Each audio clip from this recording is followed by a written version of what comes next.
Kaya takot siya. Kasi siguro hindi na sa kanya. Look at him, hindi na sa kanya yung pamilya niya. Baka may anak yan, baka merong bunso pa, na bata pa, di ba?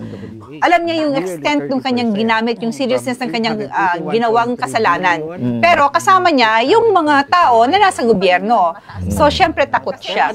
Kaya, para naman kay Mr. Alcantara, sabi naman ng Diyos ay may repentance. Kaya lang, hindi tama yung sinasabi ni Senator Cayetano na magnakaw ka, tapos mag-repent ka. Hindi tama yun. Dapat, just like the father, sinabi niya yun. Sino bang hindi, sabi niya, sino bang hindi nag-vote buying? Sabi niya ganyan. At kung ano-ano pa. Ang importante may repentance, hindi mo tama yan. Ibig sabihin ng utos ng ating ano. Ibig sabihin, gumawa ka ng kasalanan, magdasal ka, ayos ka na. Pinupunto niya kasi yata ng mabait ang Diyos na mapagpatawad, mapagpatawad ang Diyos, pero remember, nung nakita niya yung mga tao ay nagbibenta dun sa harap ng kanyang simbahan, nagalit siya.